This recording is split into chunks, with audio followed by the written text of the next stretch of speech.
Okay, think about the absolute cutting edge of cancer treatment today. Precision medicine, right? Hmm. It's all about tailoring the therapy, finding the right drug, maybe the right approach for the right patient. And often that's based on really specific things like genetic markers, biomarkers. Absolutely. And the engine driving these new precision treatments forward, that's clinical trials. They're just indispensable for finding and proving new therapies work. But here's a huge, really tricky problem. Connecting a patient who has maybe a unique biomarker profile to the specific clinical trial that's, a perfect match. That's a bottleneck. Because the vital information you need for that match, especially those complex biomarker requirements for who's eligible, it's all buried deep inside clinical trial Right. documents. We're talking pages, sometimes hundreds of pages, of dense, unstructured text, just free text descriptions, eligibility criteria. It's a maze, and trying to go through that manually for every single potential patient. It's incredibly hard, takes forever, and honestly, it's a massive drag on getting patients into trials and on developing new A treatments. huge bottleneck, like you said, slows everything down. So, what if? What if there was a way to kind of cut through all that text? To automate the really tedious, error-prone job of finding the precise rules hidden in those documents? Well, that's exactly where the promise of large language models, LLMs, really enters the picture. Ah, Precisely. right. And this deep dive, it's actually centered around some fascinating research. It was published in partnership with Seoul National University Bundang Hospital. Oh, interesting. And it specifically looks at how these LLMs can be used to make that critical process, the biomarker-based patient matching for cancer trials, much, much better. Okay, so our mission today is to really unpack this paper for you. We want to understand, just how big is this unstructured data problem? What specific LLM solutions did they try? And maybe most importantly, what did the study actually find? What are the best ways to use AI here? And it's really important to highlight something the study emphasizes. Their focus was squarely on structuring the clinical trial descriptions, getting the rules of the trial into a machine-readable format. Right, so not processing individual patient records. That's different. Exactly. That's a separate, though obviously related, challenge down the line. This was about understanding the trial rules first. Okay, got it.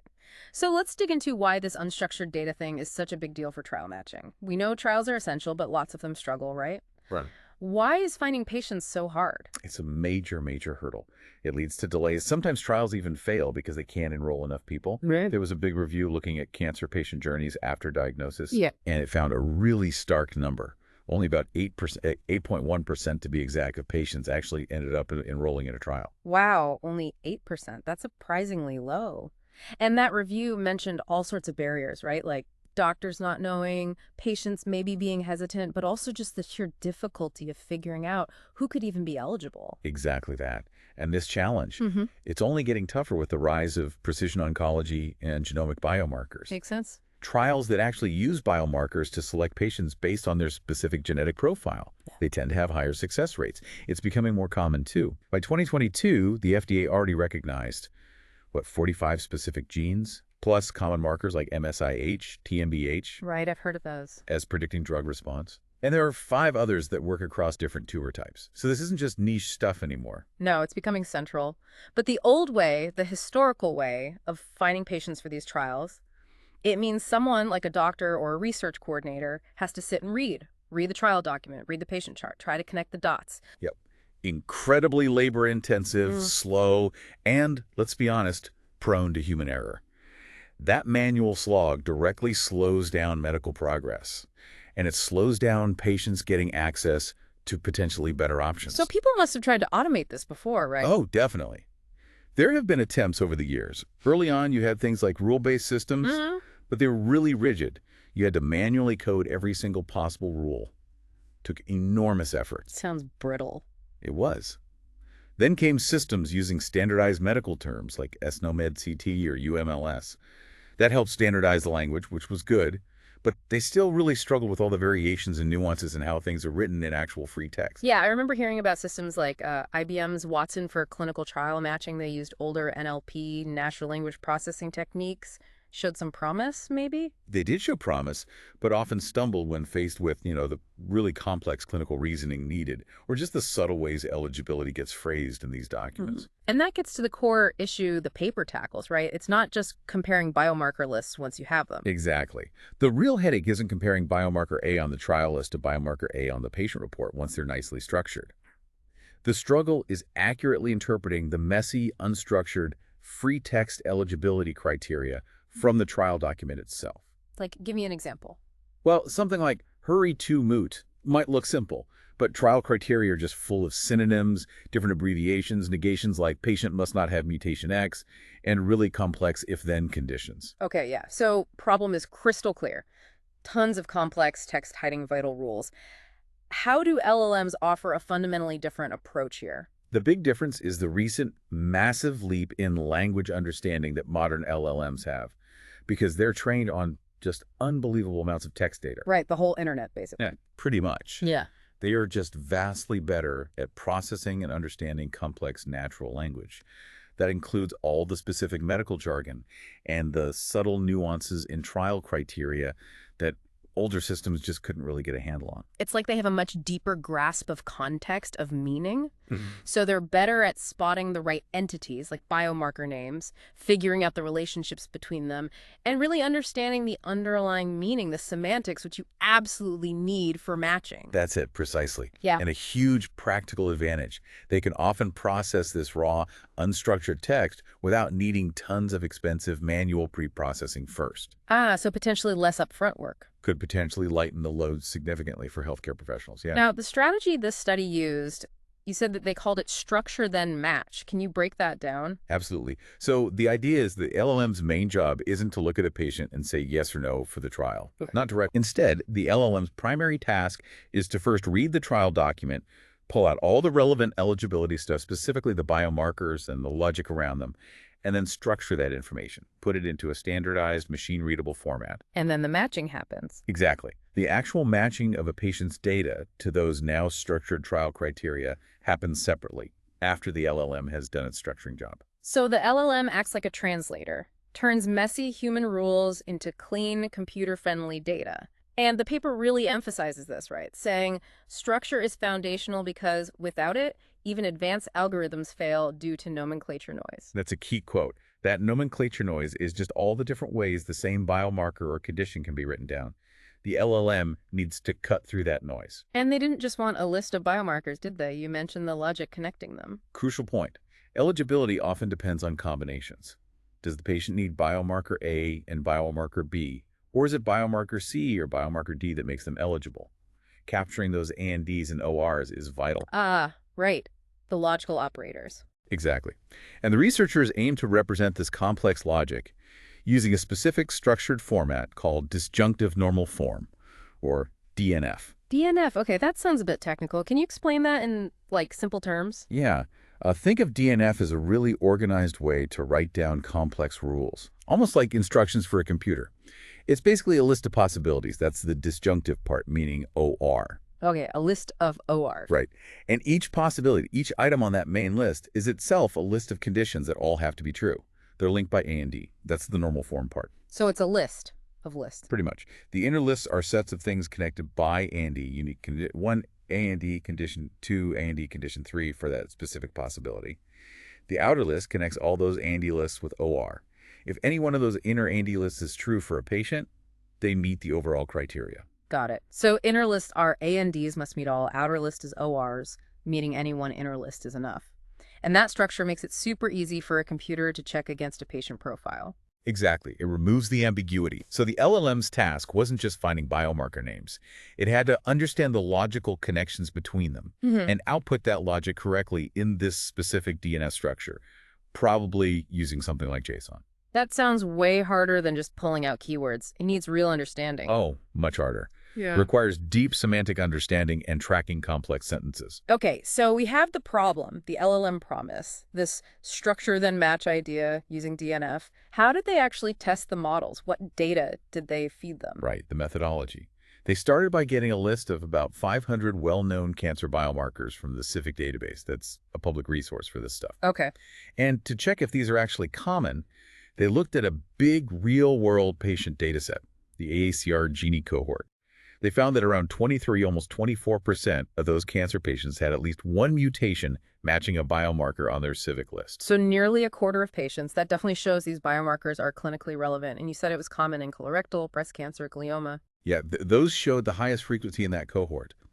So, having established the relevance, they went to clinicaltrials.gov, the big trial registry, Okay. and they manually annotated 166 unique oncology trials. This means humans carefully read them, pulled out all the inclusion and exclusion biomarker criteria, and structured them into that specific DNF JSON format we talked about. Wait, manual annotation? Isn't that the exact slow process they're trying to replace? Uh-huh. Yes, it is. Okay. But it's absolutely essential. You need that high-quality, human-verified ground truth data to train your models and, just as importantly, to test them rigorously and know if they're actually working correctly. Okay, makes sense. You need a gold standard to measure against. So they used this annotated data set to test different LLMs Yeah. and different ways of asking the models. Exactly. Those ways of asking are the prompting techniques. They tried zero shot, which is Mhm. basically just giving the model instructions, no examples. Just do this. Right. Then few shot, giving instructions, plus one or maybe two examples of, here's some text, here's a DNF output we want. Show, don't just tell. Kind of, yeah. And finally, prompt chaining, breaking the big task down into smaller steps. Like first just extract the biomarkers, then try to structure them. Okay. And which specific LLMs did they compare? They picked two big closed source models from OpenAI GPT 3.5 Turbo and the more powerful GPT-4, and they compared them against an open source model, Hermes 2 Pro Mistral 7B. Got it. Closed versus open. All right, let's get to the juicy part, the results.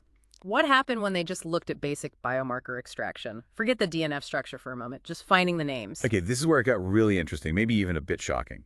Using the simplest approach, zero-shot prompting, the open source model, Hermes 2 Pro Mistral 7B, it just blew the closed source GPT models out of the water. Wait, seriously, the smaller open source model was better than GPT-4 at just finding the biomarker names? That feels backwards. It was definitely unexpected. They measured performance using something called the F2 score. Just quickly, F2 balances finding the right stuff, recall, with making sure the stuff you find is actually right, precision, but it puts more weight on finding everything relevant.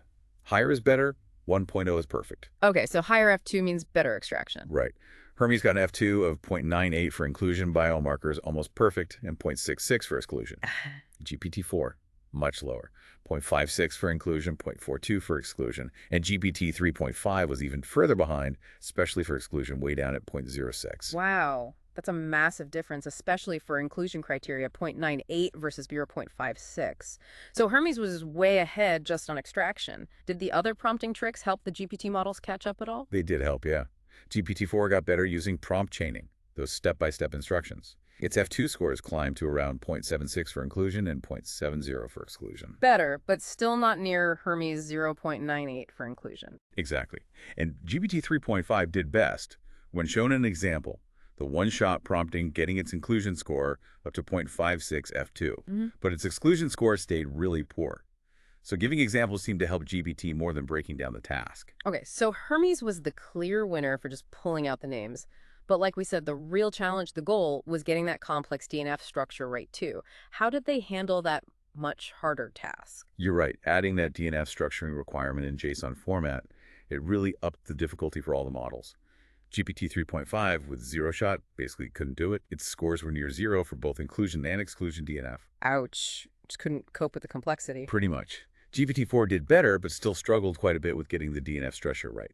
Its F2 scores were only around 0.29 for inclusion and 0.43 for exclusion. Yeah, 0.29 and 0.43. That's still pretty low if you need this to be really reliable, right? Definitely not ideal for a critical application. But here's the kicker.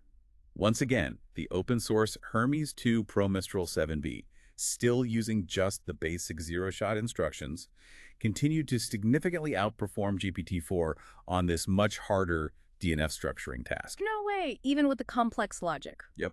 It achieved F2 scores of 0.94 for inclusion criteria structured in DNF and 0.65 for exclusion criteria structured in DNF. Whoa. Okay, 0.94 F2 for inclusion with the DNF structure. That's seriously impressive compared to GPT-4's 0.29. But there was still that gap, right?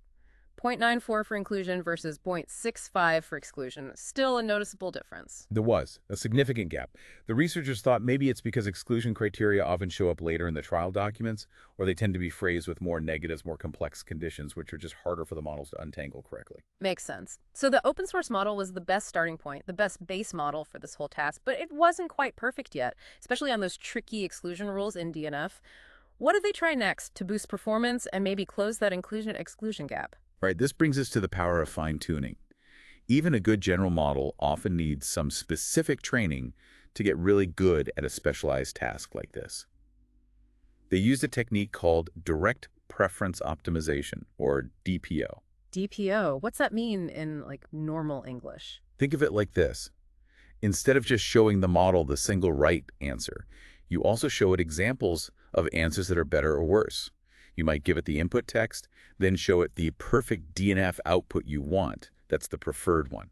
And maybe you also show it an output that's close but wrong or badly formatted. That's the non-preferred one. Ah, okay, so it learns by comparing, like grading its homework. Kind of. The DPO training process then nudges the model's internal settings, so it becomes more likely to generate outputs like the preferred ones and less likely to generate ones like the non-preferred ones. It's learning about quality through feedback. Like showing it A plus examples versus C examples. Got it. So they used this DPO technique. What were the experiments? They did two main fine-tuning runs. Okay, what was the first one? First, they fine-tuned that best base model, Hermes, using only a small subset of their manually annotated trials, just 92 examples. They called this model Hermes FT for fine-tuned. Did training on those specific examples make it better? Here's another surprise. No, it actually made it slightly worse. Fine-tuning on that small set decreased performance compared to the original untuned Hermes model. The F2 scores for DNF structuring actually dropped a bit to like 0.85 for inclusion and 0.67 for exclusion. That's weird. Why would more specific training hurt? It strongly suggests overfitting. The model probably learned the specific patterns and quirks in those 92 examples too well. Oh. So well that it lost its ability to generalize, to handle the variations it would see in new, different trial descriptions. It highlights a huge challenge in medical AI. Getting enough high-quality, manually labeled data is really slow and really expensive. 92 examples just wasn't enough. Okay, but you said there was a second fine-tuning experiment. I bet they tackled that data problem. Exactly. For the second run, they got creative to get more data. They used GPT-4, the big, powerful model, as a tool. Oh. They had GPT-4 synthetically generate more examples. It created more plausible-sounding trial criteria text snippets and the corresponding correct DNF JSON outputs for them. So wait, they used AI to generate more training data for the other AI? Essentially, yes. But, and this is critical other, humans then carefully reviewed and validated all those synthetic examples generated by GPT-4 to make sure they were accurate and realistic. Ah, okay, human oversight. So it was a way to speed up creating more good examples. Precisely. It let them build a larger training data set, ending up with 156 samples instead of just 92. And they fine-tuned the Hermes model on this larger augmented data set. The resulting model is called Hermes FT Synth. Hermes fine-tuned on synthetic augmented data, okay. And those results, please tell me this one worked.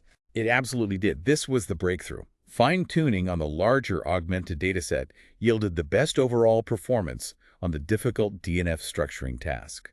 It significantly boosted accuracy, and crucially, it pretty much closed that gap between inclusion and exclusion performance. Really? How good were the scores? The F2 scores for Hermes FT Synth were really impressive. 0.86 for inclusion, still very strong, and 0.94 for exclusion. Wow. The exclusion score jumped way up to 0.94, even better than inclusion, and inclusion held steady. That's a massive improvement, especially for getting the tricky exclusion logic right in DNF, and it fixed that disparity problem. It's a huge leap, and the key insight here is really powerful for the field. Augmenting your limited real data with high-quality synthetic data generated by a capable model like GPT-4 but rigorously checked by humans was the secret sauce. It allowed effective fine-tuning without needing an impossibly large amount of purely manual annotation effort. So, using AI to help create the training data, which trains the AI to understand the human-written documents, is kind of a cool loop. And the result is a system that's much better at decoding these really complex, vital rules. Exactly. It shows a practical way forward for overcoming the data scarcity problem that holds back AI in so many specialized areas, especially medicine. Okay, let's zoom out. Let's bring this back to you, our listener. What does all this mean? Why does this study, these findings, actually matter for the future of medicine, for patient care? Well, this work is really a fundamental building block. If you can accurately pull out and structure those complex eligibility rules from trial documents, especially that tricky biomarker logic in DNF format, it makes the next step vastly easier and faster. The next step being comparing those rules to a patient's information. Exactly. Any downstream system, any matching algorithm, can now compare the structured trial rules against a patient's structured profile much more efficiently and accurately. An easier, faster comparison means quicker patient matching, getting people into trials faster. That's the goal, which could dramatically speed up the whole clinical trial pipeline, get new therapies tested and approved faster, and, critically, help more patients find and get access to potentially life-saving experimental treatments that are specifically suited to their individual cancer profile. So it's a really key piece in making precision medicine work smoother and faster. Now, the study itself was pretty focused. What did the researchers say were its main limitations? Yeah, they were upfront about that. They noted the test data set they used for evaluation was relatively small. Consistent, yes, but small. And maybe more importantly, the study focused only on extracting biomarkers. Right, but real trials have tons of other rules. Exactly. Real-world eligibility depends on many other things: age, performance status, how advanced the disease is, what treatments the patient had before, all sorts of stuff. This study didn't tackle those yet. Fair enough. But as you said earlier, biomarkers are becoming so central, especially in oncology, so cracking that part is huge. Absolutely vital. And they also talked about the obvious next steps. While this study focused on structuring the trial descriptions, the same kinds of techniques could potentially be applied to the other side of the equation, the unstructured patient data. You mean like doctors type notes? Pathology reports maybe scanned in as PDFs? Clinical summaries? That kind of messy stuff. Precisely that. They mentioned maybe combining things like OCR optical character recognition to pull text from scanned images with these advanced NLP tools. Imagine applying these structuring techniques not just to the trial rules, but also to all the unstructured details scattered throughout a patient's medical history. So the ultimate vision is structuring both sides, the complex rules of the trial and the complex reality of the patient. That's the path towards making patient trial matching truly automated, accurate, and fast, at a scale we just can't manage manually. Yeah. Getting past the data bottleneck on both the trial side and the patient side. This has been a really fascinating deep dive. We started with just how crucial clinical trials are for cancer, but how finding the right patients is hampered by eligibility rules, especially complex biomarker logic, being locked up in unstructured text. Then we saw how modern LLMs offer a new level of language understanding that older methods just didn't have. And we hit that surprising finding an open source model actually doing better than the big names right out of the box for this specific complex task. Yeah, that was quite something. But maybe the most powerful takeaway was seeing how fine-tuning was essential, and specifically how augmenting limited real data with high-quality, human-validated synthetic data was the key. That approach unlocked the highest accuracy, especially for decoding and structuring those really tricky exclusion criteria in DNF. It really offers a practical blueprint for applying AI effectively when you don't have mountains of perfectly labeled data, which is often the case in specialized fields. So here's a final thought for you to chew on.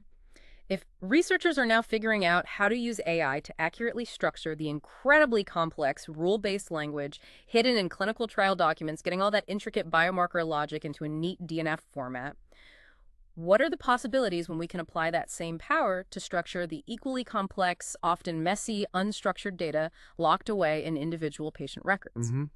How might bringing those two structured worlds together, the trial rules and the patient reality, fundamentally change precision medicine? How could it truly accelerate access for patients to the care and the trials that are precisely right for them? The potential impact is just vast, really. Yeah. Something to think about.